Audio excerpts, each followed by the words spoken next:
March 15th, 44 BC. The most powerful man in the world lay lifeless on the floor of the Roman Senate. As a general, he nearly doubled the size of the Roman Empire. As a politician, he engineered a stunning rise to power. But now this battle-scarred warrior had been slain in Rome and by Romans. His name was Gaius Julius Caesar. Caesar's rise to power was predicated on him wanting to have the best standing in the Roman state. He seemed to want too much power for himself. He did not share power with others, and this was what led directly to his assassination. Decades earlier, as an ambitious young general, Caesar had recognized that the road to glory in Rome began on battlefields far from it. His thirst for military conquest would spawn the construction of one of Rome's most intimidating feats of engineering.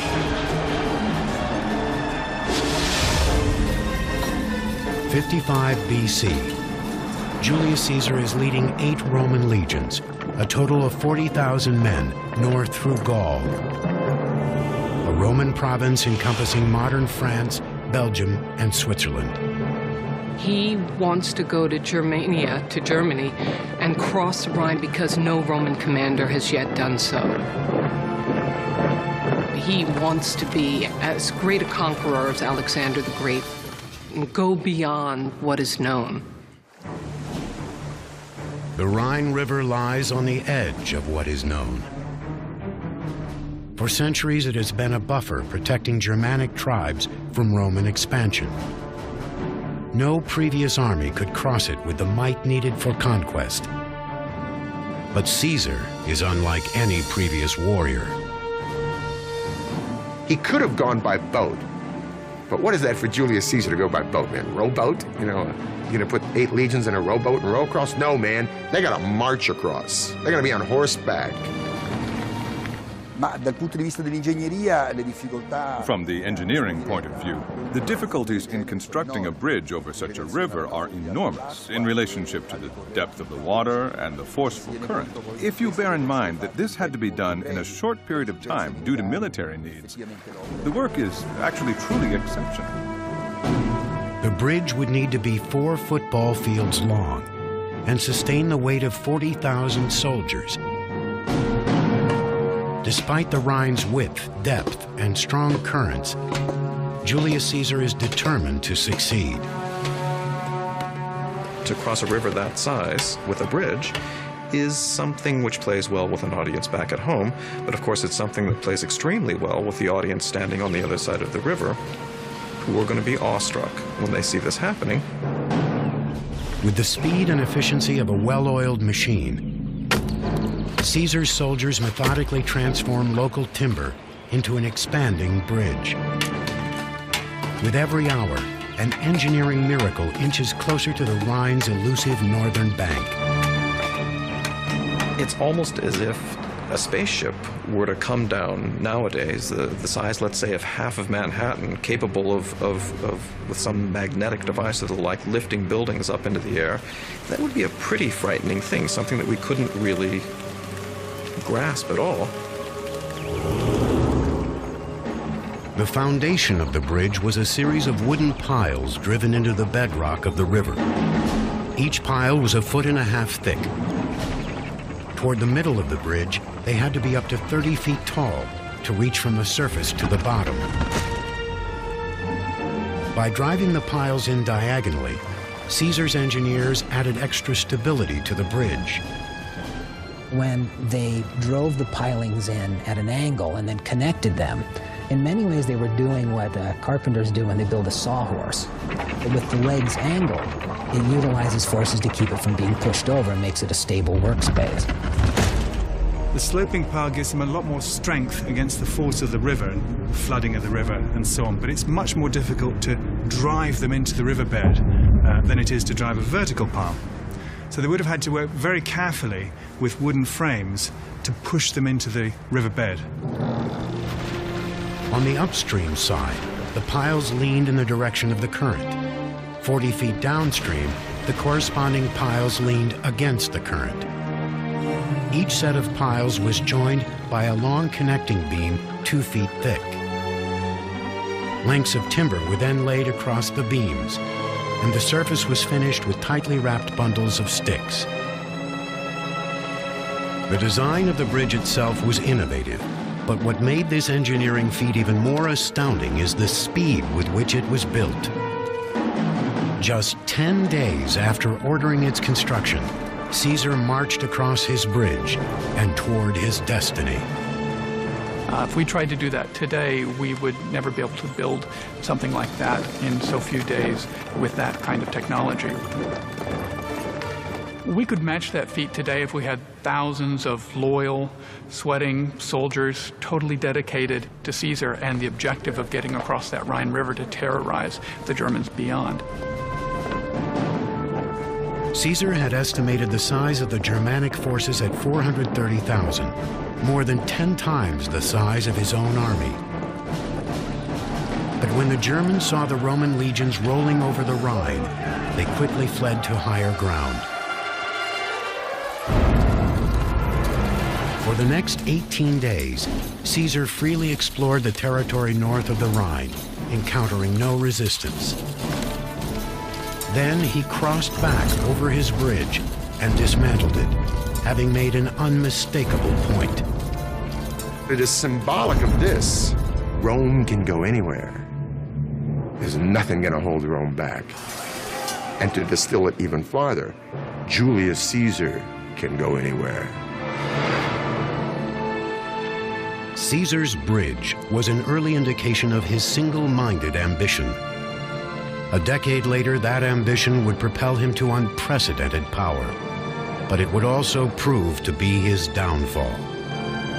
When he was declared Rome's first dictator for life at the age of 55 in 44 BC, whispers of assassination began to echo through the halls of the Roman Senate. He makes certain moves that suggest that he might want to have been worshipped as a god, that his ambition really goes so far beyond the limits of what the Romans themselves, and in particular Roman senators, felt to be acceptable, that he was assassinated. In life, Julius Caesar forever altered Rome's political landscape. In death, he would embody both the potential and the peril of absolute power. When Caesar was assassinated, there was no guarantee that anything would happen except that Rome would fall apart completely. This assassination caused an enormous shock and naturally provoked great uprising among the people as well. Caesar's reign was a major turning point in Rome's political history. His conquest of Gaul greatly expanded the reach of Roman influence. His consolidation of power marked the death of the Roman Republic, ruled by democratically elected senators and consuls, and the birth of an empire in which tyrannical emperors could rule with absolute authority. Some would use their power to build magnificent engineering marvels. The vanity, excess, and ignorance of others would push the empire to the brink of destruction. Through it all, Rome would grow into the most powerful and technologically advanced civilization the world had ever seen.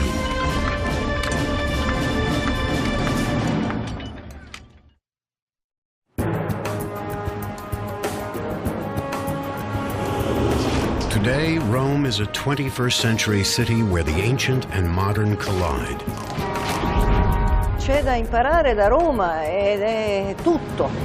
From Rome, we can learn everything. Everything. Because Rome was the set, let's call it, of the history of the world for at least 1,000 years. Rome is the center of an immense empire, which began in Britannia and stretched to Armenia, and then to Africa and to Germany. It was an extraordinary empire.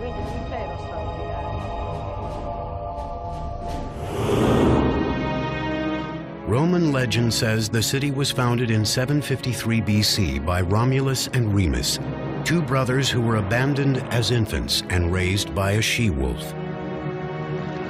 The two brothers set out to build their own city on the banks of the Tiber River. But a disagreement over who would rule it ended in murder.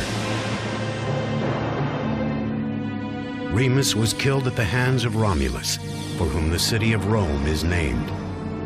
It would not be the last time bloodshed produced a new Roman ruler. Civil war actually is one of the very defining features of the growth of the Roman state. The story, the tradition of Romulus and Remus is one that reverberates and echoes throughout Roman history. Initially, Rome was one of countless small kingdoms jockeying for power in central Italy. But unlike many of its neighbors, who were suspicious of outsiders, Rome was a safe haven for ambitious outcasts. Romulus, he said, given the fact that we don't have any population, I'll create an asylum. I will create a sort of a free zone for anybody. Runaway slaves, brigands, pirates, whoever. Come and be part of this great idea, which is Rome. That's a very unique attitude. And said from the very beginning, it seemed that the Romans were very open. This openness encouraged a free exchange of ideas. Among them were engineering theories imported from other cultures. By borrowing the technology of neighbors like the Etruscans, Rome expanded into a regional power. The Romans had an extraordinary ability to take from the technological past and adapt it to their own purposes, and to refine it and to improve upon it. They were able to take from these Etruscans the technology of road building, of moving water systems through tunnels, of building large, extraordinary walls, and produce something which was based on Etruscan technology. The city's first major engineering achievement was the Cloaca Maxima, an extensive sewer system which still functions today 2,500 years after it was constructed. The Cloaca Maxima flushed runoff from Rome's city streets into the Tiber River. Engineers also used the sewer's underground pipeline to drain the marshland between Rome's hilltop villages. There they built the Forum, ancient Rome's downtown district. The construction of the Cloaca Maxima is the key event in transforming Rome from a series of tribes living on disparate hills around a swampy marsh into kind of centralized, unified culture. The new Roman Forum that resulted from the draining with the Cloaca Maxima really allowed that culture to consolidate in one central place. While Rome's culture was consolidating, the influence the city had over its neighbors began to grow. By the 4th century BC, Rome controlled most of central Italy, and its engineers were called on to develop a transportation infrastructure that would connect the expanding empire. In antiquity, there were basically two modes of transportation. There was transportation through the countryside, either on horseback, but probably walking or in carts, or that there was travel by ship. The roads, as we understand them today, basically didn't exist before the Roman Empire. That all changed in 312 BC, when the Via Appia was built. Rome's first national highway stretched 132 miles from the capital to its southern province of Campania. To plot the straightest and fastest route down the coast, Roman engineers used a specialized surveying instrument. The Romans relied on the tool called a groma, which was a vertical pole that stood in the ground with a cross on the top, and you could sight along this cross to line up 2 points in a straight line.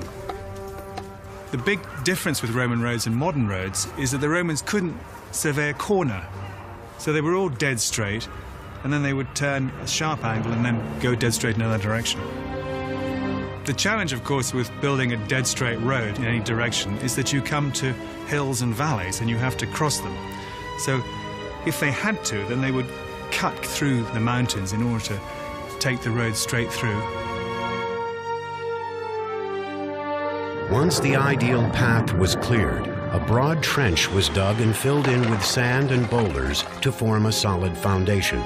Next went a layer of gravel compacted with clay or mortar. The top surface was a layer of thick paving stones angled to allow the water to drain off to the side.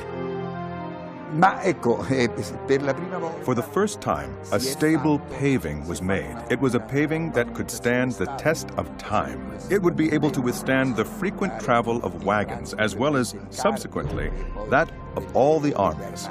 The roads were incredibly intimidating. You could look at a road and say, I wonder how long it takes to get a couple of legions, 10,000 guys down this road, you know, right into my backyard. I think I'll think twice about starting any nonsense with Rome. By the time of Julius Caesar's assassination in 44 BC, Rome controlled most of Western Europe and North Africa. It had defeated Carthage a century earlier, making it the Mediterranean world's lone superpower. Caesar's eventual successor was his great-nephew Octavian, who was renamed Augustus and crowned Rome's first imperator, or emperor. Under Augustus, the Roman road network expanded to reach the farthest corners of the empire. And with the highways paved, it was time to build new destinations. Under Augustus, we can see popping up everywhere Roman-style cities equipped with a forum, with a theater, with an amphitheater, with a basilica, and all of the other markers of what made a Roman city. To the recently conquered natives of the provinces, the new cities were a powerful endorsement of the Roman way of life. People would flock to the new cities, these urban centers, which were symbols of civilization, higher standard of living, incredible jobs. That's where the money resided, and people would go, as today, will go where the jobs are. And ultimately, the people in these conquered nations would really embrace these Roman ideas. The Roman city itself was the greatest image-creating device, I believe, that the Romans had. And those cities survive today. London, Bonn, Paris are all testaments to Rome's expansion of its culture through its cities. Rome's engineers had a secret weapon that enabled them to build bigger, stronger, and faster than anyone else. Waterproof concrete, mixed with a volcanic sand called pozzolana. Early concretes were just a simple lime-mortar mix, which, although they would set, weren't very strong, and indeed the particles in the early concrete could easily break apart. But in Roman concrete, the pozzolan sand reacted with the lime, and it makes a concrete quite like a modern concrete, much, much stronger. The mortar of the hydraulic type, instead of the air-entrained mortar, which was formerly used, introduced a material which possessed enormous resistance. It could set in water as well. It was durable and proved itself the fundamental element in the development of Roman architecture. During the age of Augustus, this concrete solidified Rome's chokehold on Western Europe, allowing Roman builders to dominate the landscape with massive man-made monoliths. One in particular would revolutionize daily life in Rome for centuries to come.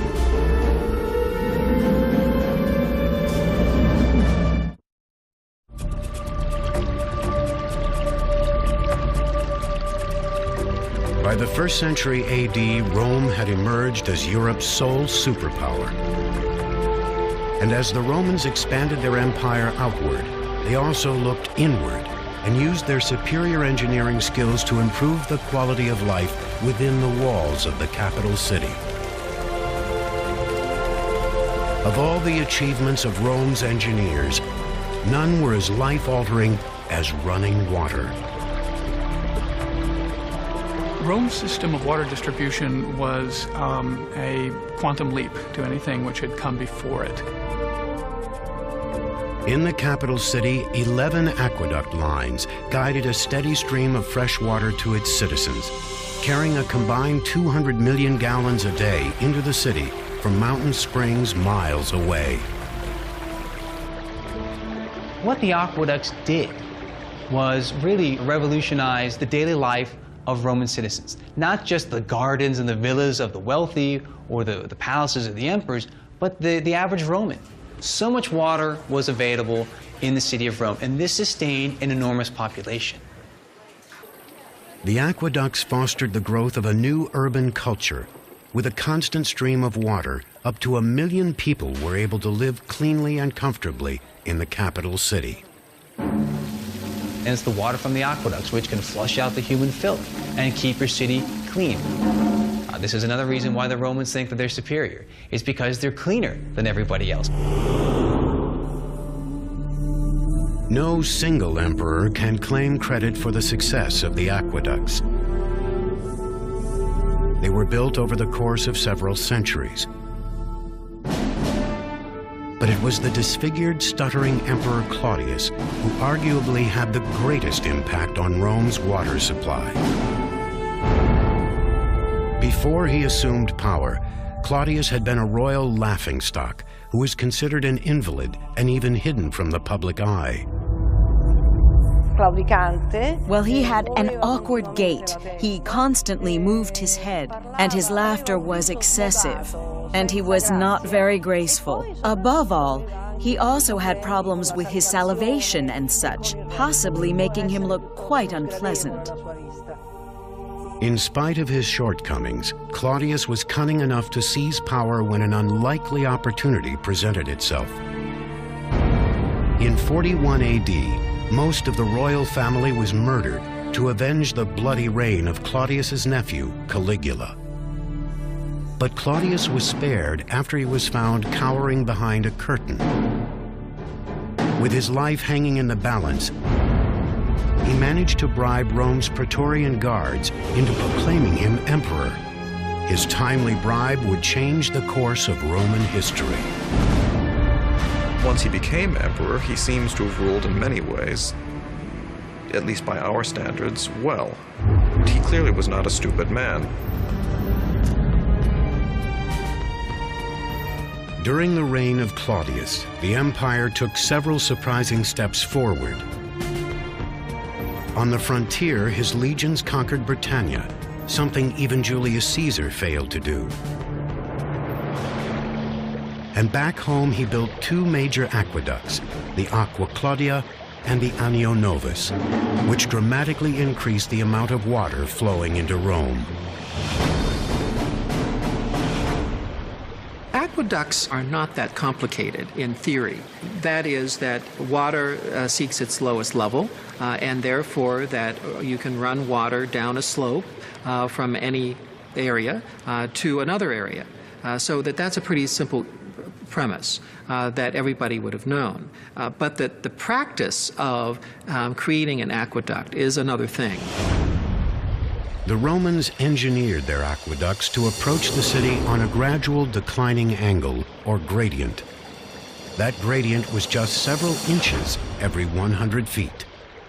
The slope of the aqueduct had to be calculated from great distances, 20, 30, sometimes even 40 miles, from the source in the mountains to the cities themselves. That had to be consistent. They couldn't deviate from it, regardless of what the terrain was. To maintain the water's precise descent through high mountains, Roman engineers dug perfectly angled tunnels through them. When the pipelines reached low valleys, they were elevated on stone walls. If the walls needed to be higher than 6.5 feet off the ground, the Romans saved building materials while still adding strength by perfecting an ancient engineering concept, the arch. The arch revolutionized architecture in the ancient world by permitting far greater spans than had been allowable before. They basically changed the spatial conception totally of Roman architecture. Arches were built around a temporary wooden framework that held each stone in place until the keystone was laid in the center. The keystone evenly distributed weight down each side of the arch, allowing builders to stack additional stones above it. arches are improvement upon building just a straight wall in a variety of means, both in terms of their efficiency and in terms of their strength. The arch, of course, takes much less material to build. Arches are very strong at supporting things like roofs and aqueducts and whatever you want to put on top of them. A 6-mile column of arches carried the Aqua Claudia across the valleys on its way to Rome. The aqueducts would have had a covered roof, but of course if you could take the roof off, you could see the water like an open river coming down towards the city. After reaching the city, each aqueduct emptied into 3 holding tanks. One for the public drinking fountains, a second for the public baths, and a third reserved for the emperor and other wealthy Romans who paid for their own running water, a concept that was well ahead of its time. Basically, every home by the 1st or 2nd century AD of any means had running water. This is astounding, because the entire span of the Middle Ages, they didn't have this. With the construction of the Aqua Claudia and the Anio Novus, Emperor Claudius had revitalized Rome's system of water distribution. His public record was one of success, but the choices he made in his private life would ultimately lead to his downfall. The tradition about Claudius is that he was uxorious, that he loved his women and his wives in particular too much, and was subservient to them. He sent shockwaves through the empire when he married his own niece, Agrippina, the conniving sister of Caligula. Agrippina came from a line of ambitious, popular, and powerful women. She was kind of in some ways the Cleopatra of her age. She was headstrong, she was proud, and she was ambitious. She was terribly ambitious. After having been surrounded by emperors her whole life, Agrippina was hungry for her own taste of power. She used all of her physical and political charm to attain it. And once the aging Claudius was under her spell, she used her only son as a means to perpetuate it. Agrippina's main intent in seducing Claudius and becoming the empress was to ensure that her son would accede to the throne. In 50 AD, Agrippina convinced Claudius to name her son from a previous marriage as his heir, instead of his own biological son. 4 years later, Emperor Claudius was dead, poisoned by a mushroom, and his wife's ambition. Overnight, Agrippina had gone from being the wife of one emperor to the mother of another. His name was Nero, a 16-year-old tyrant in training who had engineered disaster.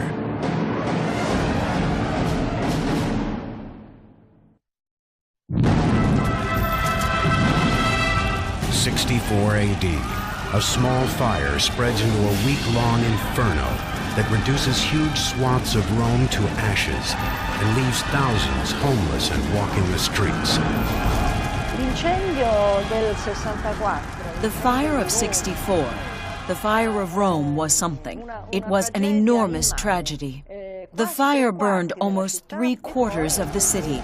And since the entire city was comprised mostly of houses, particularly those of the poor, and was built with a lot of wood, everything went up in smoke.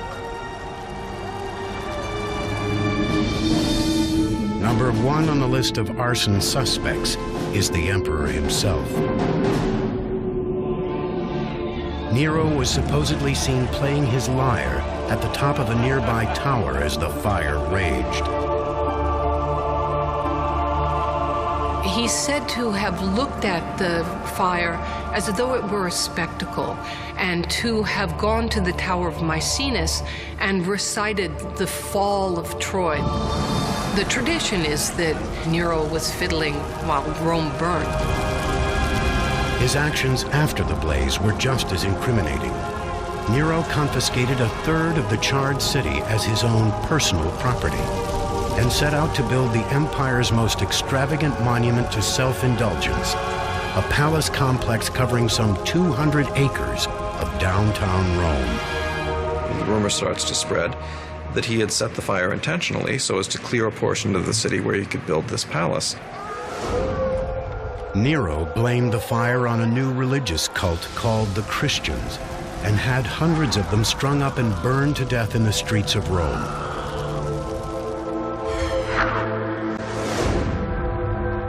This was just the latest in a string of horrifying acts that solidified Nero's dysfunctional legacy. He served up the head of one of his ex-wives to his new wife as a present on her request, and then later kicked her to death when she was pregnant in a fit of rage. Most of the acts for which Nero is most infamous come after one of the most heinous acts one can commit, the killing of one's own mother. Agrippina, who had orchestrated Nero's rise to power by killing her husband Claudius, was antiquity's most overbearing mother. She expected to share power equally with her son. He decided to eliminate his mother. He tried several ways. The first time, he tried to poison her 3 times, but she had taken some potent antidotes and was able to survive. Shortly thereafter, he was watching a Naumachia, which is a naval show where sea battles were reenacted and ships were sunk. It was there that he became inspired.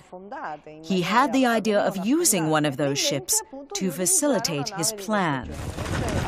So he rigged a ship which picked up Agrippina and escorted her to the bay.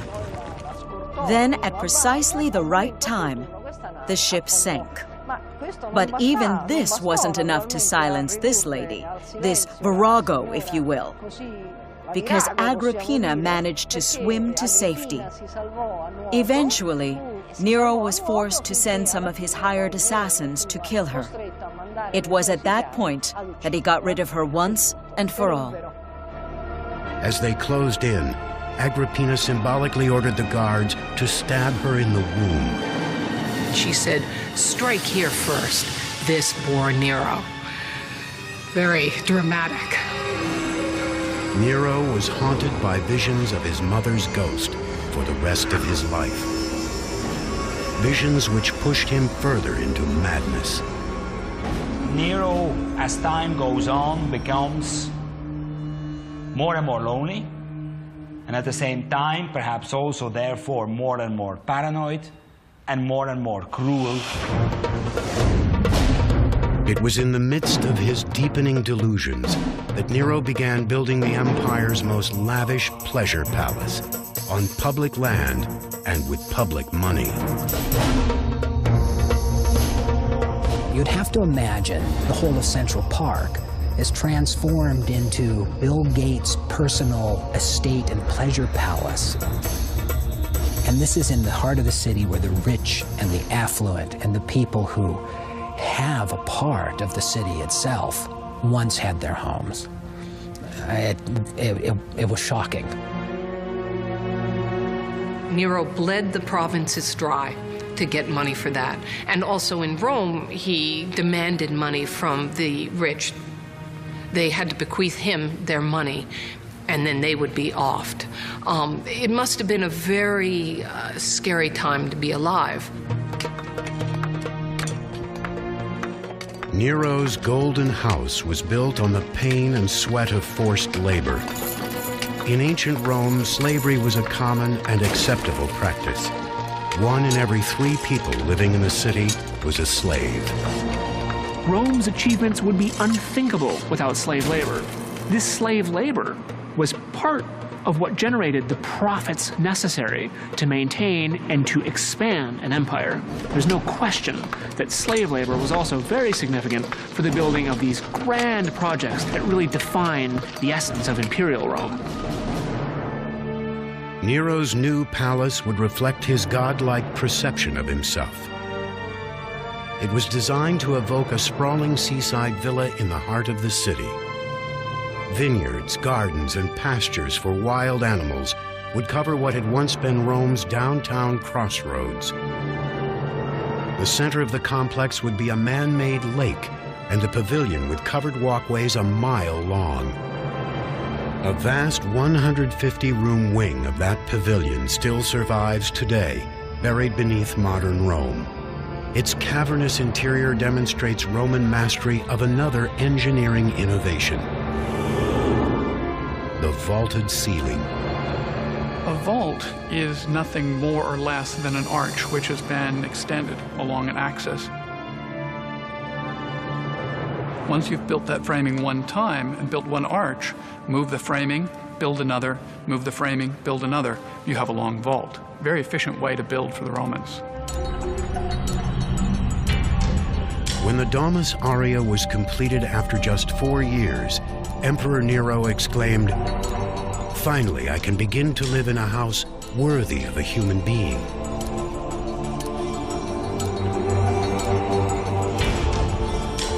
The surviving remnant is a dank shell of the decadent palace he inhabited. These brick and concrete chambers were once trimmed in gold and covered with colorful frescoes and priceless gems. There were semi-precious and precious stones embedded in the ceiling, so that there's lapis lazuli and rock crystal and rose crystal that would just put up to catch the light. And in building the Domus Aurea, Nero is showing that he is not, like good emperors, generous with his personal resources, and I think this is one of the things that leads to his downfall. His behavior was so far off the scale in terms of what senators and the people in Rome expected out of their emperor that I think he ultimately paid the price. In 68 AD, just months after he moved into the Domus Aurea, Nero was overthrown by a tidal wave of opposition. He was declared a public enemy by the Senate and hunted like a fugitive by his own guards. As they closed in on him, Nero slit his throat with the help of a loyal slave. His last words were, "What an artist dies in me." Nero died like the grandiloquent actor he always wanted to be, a kind of tragic actor upon a tragic stage. So his final words really do complete a picture of somebody who saw themselves not as an emperor, but as a star. After Nero's death, the Romans sought to bury any memory of him and his oppressive reign. By 104 AD, his golden house was filled in and covered with dirt and rubble. It would form the foundation of a bath complex built above it by the Emperor Trajan. For the next 1,300 years, it lay buried and forgotten beneath a changing city. Then in the 1500s, a sinkhole led explorers back into the belly of the ancient beast. Inside, Renaissance artists drew inspiration from its bizarre frescoes.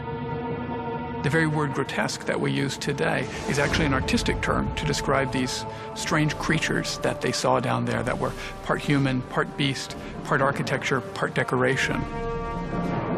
The Domus Aurea is an enduring testament to Nero's chilling reign, one marred by madness, mass murder, and extreme self-indulgence. When that reign ended, the Roman Empire faced an uncertain future. Every emperor from Julius Caesar through Nero had been a descendant of a single bloodline. Now, for the first time, rule of the empire was left up for grabs. No one was sure really what was going to happen next, except that it was going to be bloody and it wasn't going to be very good until it was over.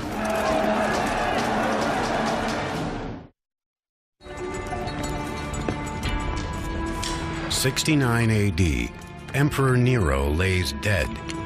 killed by his own hand. For the first time since the murder of Julius Caesar, Rome is left without an heir to the throne.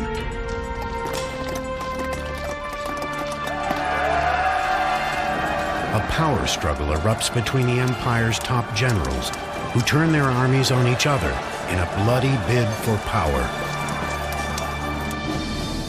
The ultimate victor is Vespasian, a simple, straight-talking general who had commanded Rome's legions in the volatile Jewish outpost of Judea. He is not of royal blood, and he is nothing like his tyrannical predecessor. Vespasian was the anti-Nero. He was as different from Nero as one could possibly get. He had come up through the ranks, and he was a practical, kind of hard-bitten man who was averse to pretension and proud of it.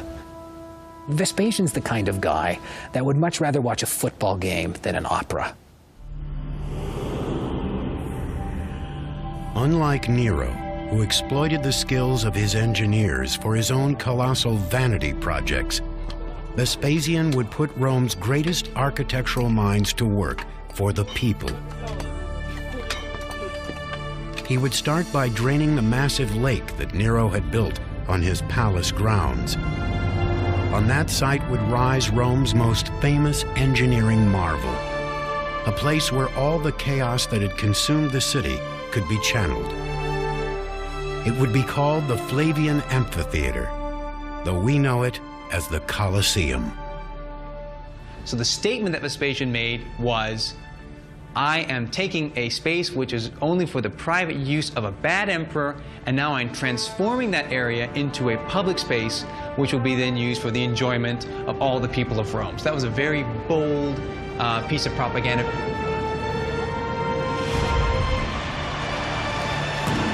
Gladiators had been spilling blood in the name of entertainment for centuries. But the people of Rome were hungry for bigger, bolder spectacles. The Colosseum would give the gladiators a permanent, state-of-the-art killing field, and the games would take on a level of carnage never before seen in the empire's history. But this was the big venue. This was the Superdome. The entertainment came to you. Everything from animals from the farthest corners of the known world to captives from faraway lands could be brought to your central location, to your favorite box seat, and right in the center of the city. It's undoubtedly the biggest amphitheater in the world, an exceptional monument for its dimensions. It's also exceptional for the organization of the work with which it was built. Construction on the Colosseum began in 72 AD. It was financed by the sale of precious relics taken from the Jewish temple during Vespasian's sacking of Jerusalem.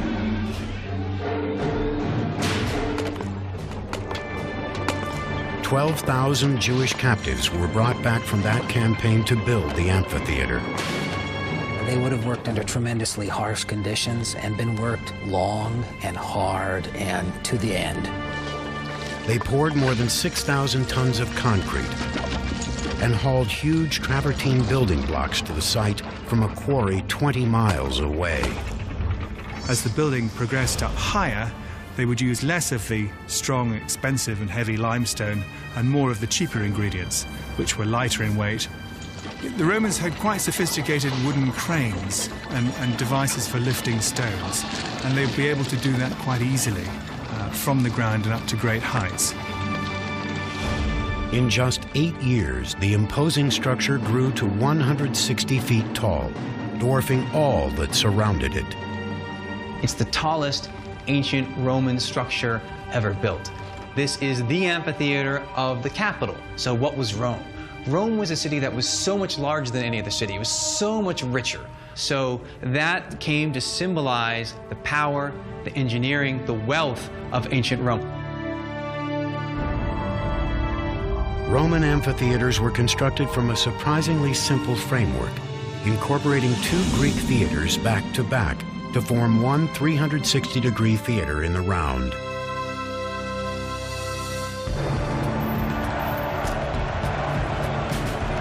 The Colosseum set a new standard for Roman amphitheater design.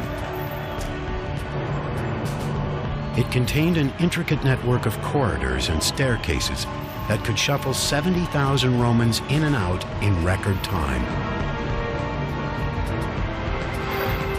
As with stadiums today, everyone who entered the Colosseum had a ticket corresponding to the number above one of the entry gates. The complex was designed not only to control the crowds, but to keep them comfortable. It had 110 drinking fountains and 2 restrooms, large enough to accommodate a packed house. The Colosseum even had a retractable roof. On hot days, an awning called a velarium was unfurled above the upper deck to shade spectators from the sun. It was operated by sailors from the Roman Navy, who were stationed around the top of the Colosseum's arcade. They could move it according to the sun and according to the wind. And subsequently, Colosseum was amazingly air-conditioned, shaded, and they would stand on top of the arcade and work these poles, the holes of which we can see on the external side, that would hold this immense canvas that would cover the place. By 80 AD, the Colosseum was complete. But Vespasian didn't live to see the grand opening of his greatest monument. He had died of natural causes the previous year, so his son and successor, Titus, led the inaugural celebration. For 100 straight days, Romans flocked to the Colosseum to soak in every kind of carnage imaginable. 5,000 animals were slaughtered in a single day. Thousands of gladiators and prisoners left as corpses. Outside the arena, bloodshed on this scale was known only in war. But inside, it was pure entertainment. They go for the entire day. And in the morning, they watch men kill or be killed by animals. And around noontime, they're watching the execution of prisoners.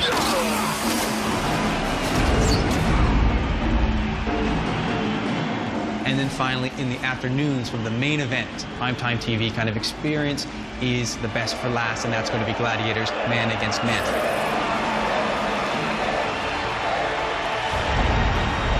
Gladiatorial fights were a big draw at the Colosseum, but they weren't always the main event. One of the most exhilarating and most exciting shows of the Colosseum was the Naumachia, the naval battle. It was a naval battle done with real men aboard real ships, of course fitted accordingly. It would have been entirely possible to have diverted water from one of the aqueducts and brought it to the Colosseum in order to flood the floor to a shallow depth. We do have evidence due to recent studies of the Colosseum that show there are plenty of channels, water channels, for flooding the substructures of the Colosseum. So yes, it was possible, and yes, it happened. The Colosseum's naval battles were an astounding engineering triumph, but they proved to be a fleeting trend in the world's most famous arena. Within a decade, flooding operations were abandoned in favor of a renovation that would revolutionize the games. A new 2-story substructure beneath the arena called the Hypogeum. Within it were a system of elevators and trapdoors that enabled tigers and armed gladiators to suddenly pop up through the floor and slaughter their unsuspecting victims. Although the real spectacle happened up here in the arena, the backbone, the nerve center, the real support system of the arena was down below in the Hypogeum. And there were lion runs, cages for wild animals being taunted, gladiators sharpening their swords preparing for death, condemned criminals in cages.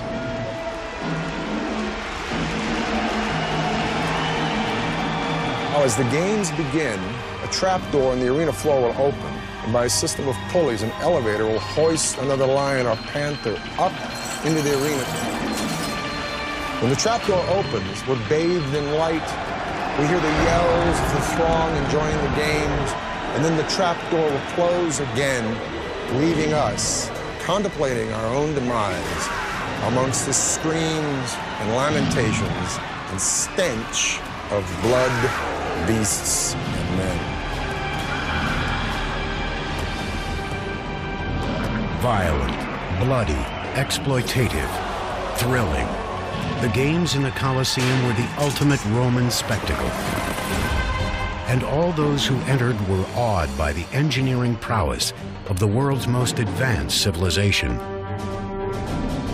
After a decade of strength and stability under Vespasian, that civilization was reaching the height of its power.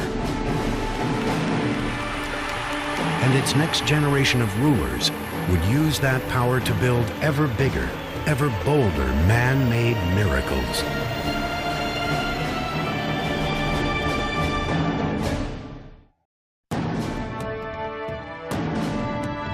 By the end of the 1st century AD, the Roman Empire extended from England to Egypt and from Portugal to Persia. As many as 50 million people of every race and language were loyal subjects of one emperor. That emperor was always an Italian until 98 AD, when an outsider emerged to take over the empire. His name was Trajan, an ambitious warrior from the province of Spain, whose battlefield triumphs had caught the eye of the ailing emperor Nerva. Having no sons of his own, Nerva adopted Trajan as his son and heir. There is a widening of the idea of what it meant to be Roman and who could help the state and who would participate in the state. And Trajan is a very good example of that. Trajan is the first of a whole series of emperors who come from outside of Italy. When Nerva died, Trajan inherited the Roman world. He immediately set out to prove his loyalty to the citizens of the capital. He knew the best way to do this was to appeal to their unyielding sense of supremacy. The Romans thought on a grand scale. The size of their empire, the size of their buildings, and the ambitions of its leading individuals must be one of the things that we point to as defining what it meant to be a Roman. They were driven by a kind of collective cultural ego. Trajan launched a massive building campaign that began with the empire's infrastructure. He made urgently needed repairs on roads, harbors, and public buildings. He commissioned one of the last great aqueducts and built new public baths on the crumbling foundations of Nero's Golden House. All of this building required a tremendous amount of money. And in order to really complete and fulfill his own kind of plans, he was going to have to come up with a great deal more of it. And in Roman terms, this means conquest. In his 3rd year as emperor, Trajan launched a military offensive to raise revenue for the construction of more magnificent monuments. He set out to conquer Dacia, an elusive region encompassing modern Romania and Hungary that had fended off the Romans for centuries. After years of bitter combat, the Dacians surrendered in 107 AD. The conquering emperor plundered hundreds of tons of gold and silver from his new province. Trajan is the emperor that extended the boundaries of the empire to its greatest extent. So Trajan really pushed the envelope, and in doing so, he brought back more money, more goods, more spoils than any other emperor, which meant that he had so much money at his disposal. The emperor spent his new capital on a sprawling public space that would alleviate the congestion in Rome's overcrowded downtown district. Since the beginning of the Republic, the old Roman Forum had been the center of government, commerce, and culture. There, temples to gods like Saturn and Vesta sat beside law courts and libraries. The Forum is important for the Romans because it's their square. It's the place where they meet, where they make deals, where politics are discussed, where objects are sold, where money is exchanged. The Forum is a square filled with life. It's very much alive like today's. A lot more than today's squares, because truly all of the public life took place in the square. But as Rome grew into the capital of the world, development began to sprawl out from its original crossroads.